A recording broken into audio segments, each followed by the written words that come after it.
ನಮಸ್ಕಾರ. ಈ ದಿನ.comಗೆ ಸ್ವಾಗತ. ನಾನು ರೇಖಾ ಹಾಸನ. 2047ರ ಹೊತ್ತಿಗೆ ಭಾರತ ದೇಶವನ್ನು ಮುಂದುವರೆದ ರಾಷ್ಟ್ರವನ್ನಾಗಿ ಮಾಡುವೆ. ಭಾರತವು $5 ಟ್ರಿಲಿಯನ್ ಆರ್ಥಿಕತೆಯತ್ತ ಸಾಗುತ್ತಿದೆ. ಜಗತ್ತಿನ 5ನೇ ಶ್ರೀಮಂತ ರಾಷ್ಟ್ರವಾಗಿ ಹೊರಹೊಮ್ಮುವಂತೆ ಮಾಡುವೆ. ಇದೇ ಮೋದಿ ಗ್ಯಾರಂಟಿ ಎಂದು ಪ್ರಧಾನಿ ನರೇಂದ್ರ ಮೋದಿಯವರು ಆಗಾಗ್ಗೆ ಅಬ್ಬರದ ಭಾಷಣ ಮಾಡಿ ಬೊಬ್ಬಿರಿದುದನ್ನು ನಾವು ನೋಡಿದ್ದೇವೆ, ಕೇಳಿದ್ದೇವೆ. ಈಗ ಭಾರತದ GDP ಬರೋಬ್ಬರಿ 8.2%ಗೆ ಬೆಳೆದಿದೆ ಎಂದು ಕೇಂದ್ರ ಸರ್ಕಾರ ಹೇಳ್ಕೊಳ್ತಿದೆ. ಆದರೆ ವಾಸ್ತವದಲ್ಲಿ ಭಾರತದ GDP ಈ ಪ್ರಮಾಣದಲ್ಲಿ ಬೆಳೆದಿಲ್ಲ. ಕೇಂದ್ರ ಸರ್ಕಾರವು GDP ಲೆಕ್ಕ ಹಾಕುವ ವಿಧಾನವೇ ಸರಿಯಿಲ್ಲವೆಂದು ಅಂತಾರಾಷ್ಟ್ರೀಯ ಹಣಕಾಸು ನಿಧಿ ಹೇಳಿದೆ. ಭಾರತದ GDP ಅಂದಾಜು 6% ಆಸುಪಾಸಿನಲ್ಲಿರಬಹುದು ಎಂದು ಆರ್ಥಿಕ ವಿಶ್ಲೇಷಕರು ಹೇಳ್ತಿದ್ದಾರೆ.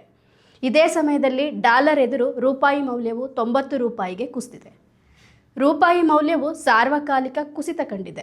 ಇದನ್ನು ಡಾಲರ್ ಎದುರು ರೂಪಾಯಿಗೆ 90 ಹೊಡೆಸಿದ ಮೋದಿ ಎಂದು ನೆಟ್ಟಿಗರು ಟ್ರೋಲ್ ಮಾಡ್ತಿದ್ದಾರೆ. ಆದರೆ ಇದು ಟ್ರೋಲ್ಗಿಂತ ಹೆಚ್ಚಾಗಿ ಗಂಭೀರವಾಗಿ ಆಲೋಚಿಸಬೇಕಾದ, ಚಿಂತನೆ ನಡೆಸಬೇಕಾದ ಹಾಗೂ ಪ್ರಶ್ನಿಸಬೇಕಾದ ವಿಚಾರ. ಹೌದು, ಡಾಲರ್ ಎದುರು ರೂಪಾಯಿ ಮೌಲ್ಯ ಕುಸಿತವನ್ನೇ ಅಸ್ತ್ರವಾಗಿ ಬಳಸಿಕೊಂಡು ಮಾಜಿ ಪ್ರಧಾನಿ ಮನಮೋಹನ್ ಸಿಂಗ್ ನೇತೃತ್ವದ UPA ಸರ್ಕಾರದ ವಿರುದ್ಧ ವಾಗ್ದಾಳಿ ನಡೆಸುತ್ತಲೇ 2014ರ ಚುನಾವಣೆಯಲ್ಲಿ ಅಧಿಕಾರದ ಚುಕ್ಕಾಣಿ ಹಿಡಿದವರು ಪ್ರಧಾನಿ ಮೋದಿ. ಆ ಸಮಯದಲ್ಲಿ $1ಗೆ $1 ಮೌಲ್ಯ ಬರುವಂತೆ ಮಾಡ್ತೇವೆ ಅಂತ BJPಗರು ಬೊಬ್ಬೆ ಹೊಡಿತಿದ್ರು. ಅಮೆರಿಕವೇ ಡಾಲರ್ ಕೊಟ್ಟು ರೂಪಾಯಿ ಖರೀದಿ ಮಾಡಬೇಕಾದ ಸಂದರ್ಭ ಬರುತ್ತದೆ ಅಂತ ಮೋದಿ ಭಕ್ತ ಚಕ್ರವರ್ತಿ ಸೂಲಿಬೆಲೆ ಬೊಬ್ಬೆ ಹೊಡೆದದ್ದೂ ಇದೆ. 2014ರಲ್ಲಿ ಮನಮೋಹನ್ ಸಿಂಗ್ ಆಡಳಿತ ಕೊನೆಗೊಳ್ತು.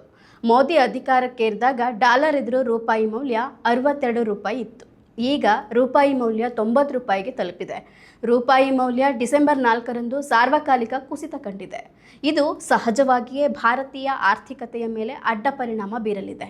ಯಾಕಂದರೆ ಜಗತ್ತಿನ 90% ವಹಿವಾಟು ಡಾಲರ್ ಮೂಲಕವೇ ನಡೆಯುತ್ತಿದೆ. ಅಂತಾರಾಷ್ಟ್ರೀಯ ವಹಿವಾಟು, ವಿದೇಶಿ ವಿನಿಮಯಕ್ಕಾಗಿ ಭಾರತ ಸೇರಿದಂತೆ ಜಗತ್ತಿನ ಬಹುತೇಕ ದೇಶಗಳು ಡಾಲರನ್ನು ಅವಲಂಬಿಸಿವೆ. ವಿದೇಶಿ ವಿನಿಮಯ ಮಾರುಕಟ್ಟೆಯಲ್ಲಿ ಪ್ರತಿದಿನವೂ ಡಾಲರ್ ಮೂಲಕವೇ ವಹಿವಾಟು ನಡೆಯುವುದರಿಂದ ಡಾಲರನ್ನು ಖರೀದಿಸಲು ನಾವು ಎಷ್ಟು ರೂಪಾಯಿಯನ್ನು ವ್ಯಯ ಮಾಡುತ್ತೇವೆ ಎಂಬುದರ ಮೇಲೆ ನಮ್ಮ ರೂಪಾಯಿಯ ಮೌಲ್ಯ ನಿರ್ಧಾರವಾಗುತ್ತದೆ. ಡಾಲರ್ ಬೆಲೆ ಹೆಚ್ಚಾಗುವುದರಿಂದ ಭಾರತ ಆಮದು ಮಾಡಿಕೊಳ್ಳುವ ತೈಲ, ಬಂಗಾರ, ಸ್ಮಾರ್ಟ್ಫೋನ್, ಇತರ ಎಲೆಕ್ಟ್ರಾನಿಕ್ಸ್ ವಸ್ತುಗಳ ಬಿಡಿಭಾಗಗಳು, ಯಂತ್ರೋಪಕರಣಗಳು, ಆಟೋಮೊಬೈಲ್ ಬಿಡಿಭಾಗಗಳು, ರಾಸಾಯನಿಕ ವಸ್ತುಗಳು ದುಬಾರಿಯಾಗ್ತವೆ. ಇದೆಲ್ಲವೂ ಹಣದುಬ್ಬರ, GDP ಮೇಲೆ ಪರೋಕ್ಷ ಪರಿಣಾಮ ಬೀರಿದರೆ ಎಲ್ಲ ವಸ್ತುಗಳ ಬೆಲೆ ಗಗನಕ್ಕೇರಿ ಜನಸಾಮಾನ್ಯರ ನಿತ್ಯ ಜೀವನದ ಮೇಲೆ ಗಂಭೀರ ಪರಿಣಾಮ ಬೀರುತ್ತದೆ. ತಮ್ಮ ಆಡಳಿತದಲ್ಲಿ ಡಾಲರ್ ಎದುರು ರೂಪಾಯಿ ಮೌಲ್ಯ ಪಾತಾಳ ಸೇರಿದರೂ ಈ ಬಗ್ಗೆ ಮೋದಿ ತುಟಿ ಬಿಚ್ಚಿಲ್ಲ. ಅದೇ 2012-13ರ ಅವಧಿಯಲ್ಲಿ UPA ಸರ್ಕಾರದ ವಿರುದ್ಧ ಹರಿಹಾಯ್ದಿದ್ದ ಮೋದಿ ಡಾಲರ್ ಮೌಲ್ಯ ಹೆಚ್ಚುತ್ತಾ ಹೋಗ್ತಿದೆ, ರೂಪಾಯಿ ಮೌಲ್ಯ ಕುಸಿಯುತ್ತಲೇ ಇದೆ, ವಿಶ್ವ ವ್ಯಾಪಾರದಲ್ಲಿ ಭಾರತ ಬಲಗೊಳ್ತಿಲ್ಲ, ಆರ್ಥಿಕತೆಯಲ್ಲಿ ಕುಂಠಿತ ಉಂಟಾಗ್ತಿದೆ. ಆದರೆ ಇದಕ್ಕೆ UPA ಸರ್ಕಾರ ಉತ್ತರ ನೀಡ್ತಿಲ್ಲ. ನೇಪಾಳ ರೂಪಾಯಿಯಲ್ಲಿ ಯಾವುದೇ ಸಮಸ್ಯೆ ಇಲ್ಲ. ಬಾಂಗ್ಲಾದೇಶ, ಶ್ರೀಲಂಕಾ, ಪಾಕಿಸ್ತಾನ ಕರೆನ್ಸಿಗಳಲ್ಲಿಯೂ ಯಾವುದೇ ಸಮಸ್ಯೆ ಇಲ್ಲ. ಚಿಕ್ಕ ಚಿಕ್ಕ ದೇಶಗಳು ಡಾಲರ್ ಮುಂದೆ ತಮ್ಮ ಕರೆನ್ಸಿ ಗಟ್ಟಿಯಾಗಿ ಬಲಗೊಳ್ಳುವಂತೆ ಮಾಡ್ತಿವೆ. ಆದರೆ ಭಾರತದ ರೂಪಾಯಿ ಕುಸಿತಿದೆ. ದೇಶದ ಜನ ಈ ಬಗ್ಗೆ ತಿಳಿದುಕೊಳ್ಬೇಕು. ಡಾಲರ್ ಮುಂದೆ ಹಿಂದೂಸ್ತಾನ್ ರೂಪಾಯಿ ಮೌಲ್ಯ ಬೀಳ್ತಲೇ ಹೋಗ್ತಿದೆ. ಇದು ಆರ್ಥಿಕ ಕಾರಣದಿಂದ ಅಲ್ಲ, ನಿಮ್ಮ ಭ್ರಷ್ಟ ರಾಜನೀತಿಗಳ ಕಾರಣದಿಂದ ಅಂತ ಆರೋಪಿಸಿದರು. 2013ರಲ್ಲಿ ಡಾಲರ್ ಎದುರು ರೂಪಾಯಿ ಮೌಲ್ಯ $56.57 ಇತ್ತು. ಮೋದಿ ಅವರು ಅಧಿಕಾರದ ಚುಕ್ಕಾಣಿ ಹಿಡಿದ ಬಳಿಕ ಅಂದರೆ 2014ರಲ್ಲಿ ರೂಪಾಯಿ ಮೌಲ್ಯ $62.33ಕ್ಕೆ ಕುಸಿಯಿತು. ಒಂದೇ ವರ್ಷದಲ್ಲಿ ಬರೋಬ್ಬರಿ $6 ಕುಸಿತ ಕಂಡಿತು. ಅಲ್ಲದೆ 2022ರ ಜುಲೈ 19ರ ವೇಳೆ ಡಾಲರ್ ಎದುರು ರೂಪಾಯಿ $80ಗೆ ಕುಸಿತಿತ್ತು.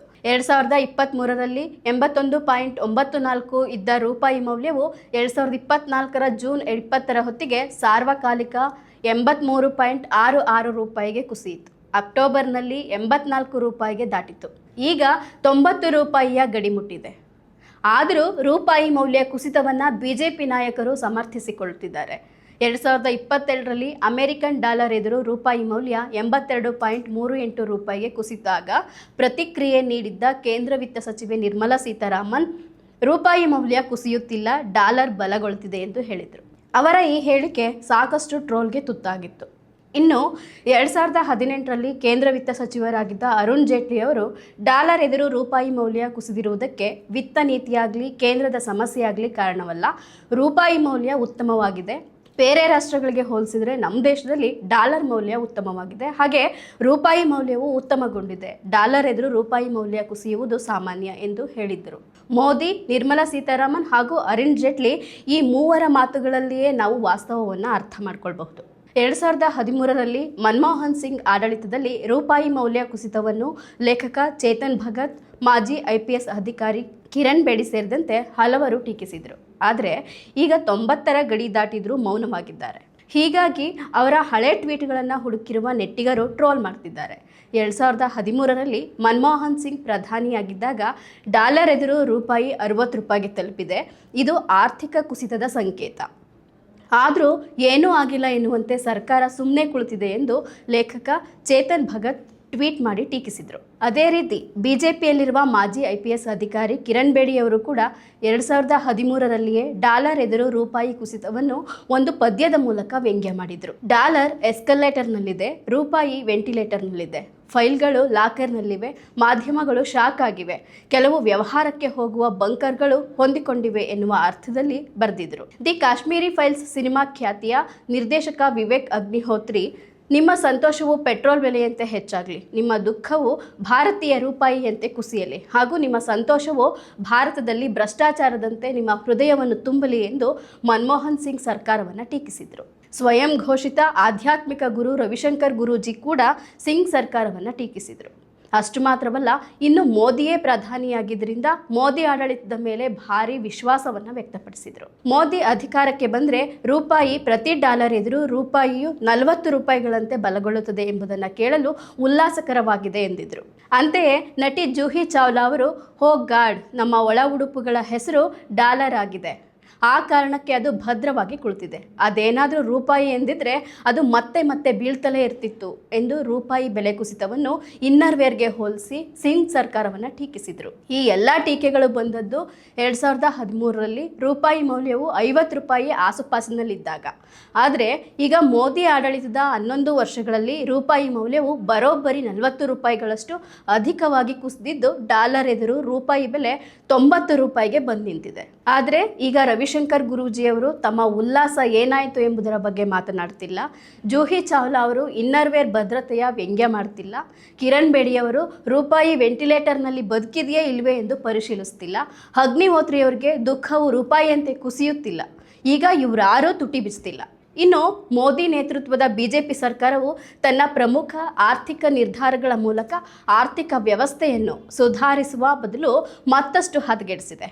ನೋಟು ರದ್ದತಿ, ಸರಕು ಮತ್ತು ಸೇವಾ ತೆರಿಗೆಯ ಕಾರ್ಯವೈಖರಿಯಲ್ಲಿನ ಗೊಂದಲಗಳು, 2020ರ ದೇಶವ್ಯಾಪಿ ಲಾಕ್ಡೌನ್ ಮತ್ತು 70 ವರ್ಷಗಳಲ್ಲಿ ಆರ್ಥಿಕ ಪ್ರಗತಿಗೆ ಕಾರಣೀಭೂತವಾಗಿದ್ದ ಬೃಹತ್ ಸಾರ್ವಜನಿಕ ಉದ್ದಿಮೆಗಳ ಖಾಸಗೀಕರಣದ ನಿರ್ಧಾರಗಳು ದೇಶದ ಪರಿಸ್ಥಿತಿಯನ್ನು ಅಧೋಗತಿಗೆ ದೂಡ್ತಿವೆ. ಆದರೆ ಆರ್ಥಿಕವಾಗಿ ಸಮರ್ಥ ಸರ್ಕಾರವನ್ನು ನಡೆಸದ ಮೋದಿ ಮತ್ತು BJP ಸುಳ್ಳು ಪ್ರಚಾರವನ್ನೇ ಮೈಗೂಡಿಸಿಕೊಂಡಿದೆ. ದೇಶದ ಜನರನ್ನ ಹಾದಿ ತಪ್ಪಿಸ್ತಿದೆ. ಮೋದಿಯವರು ಅಚ್ಚೆ ದಿನ್ ಬಗ್ಗೆ ಭಾರಿ ಮಾತನಾಡಿದರು, ಹಲವು ಭರವಸೆಗಳನ್ನು ನೀಡಿದರು. ಆ ಎಲ್ಲ ಭರವಸೆಗಳು ಸಂಪೂರ್ಣ ಹುಸಿಯಾಗಿವೆ. ಮೋದಿಯವರ ಆಡಳಿತದಲ್ಲಿ ಅದಾನಿ, ಅಂಬಾನಿ ಸೇರಿದಂತೆ ಬಂಡವಾಳಶಾಹಿಗಳು ಶ್ರೀಮಂತರಾಗಿದ್ದು ಬಿಟ್ಟರೆ ಬಡವರು ಮತ್ತಷ್ಟು ಬಡವರಾಗ್ತಿದ್ದಾರೆ. ಹಸಿವಿನಿಂದ ಬಳಲುತ್ತಿದ್ದವರು ಈಗಲೂ ಕೂಡ ಹಸಿವಿನಿಂದಲೇ ಬಳಲುತ್ತಿದ್ದಾರೆ. ನಮಸ್ಕಾರ. ಮತ್ತಷ್ಟು ವಿಶೇಷ ವಿಡಿಯೋಗಳನ್ನು ನೋಡಲು ಮತ್ತು ಹೊಸ ವಿಡಿಯೋಗಳ ಬಗ್ಗೆ ತಿಳಿಯಲು EDina.com ಯೂಟ್ಯೂಬ್ ಚಾನೆಲ್ ಸಬ್ಸ್ಕ್ರೈಬ್ ಮಾಡಿ ಮತ್ತು ಬೆಲ್ ಐಕಾನ್ ಕ್ಲಿಕ್ ಮಾಡಿ.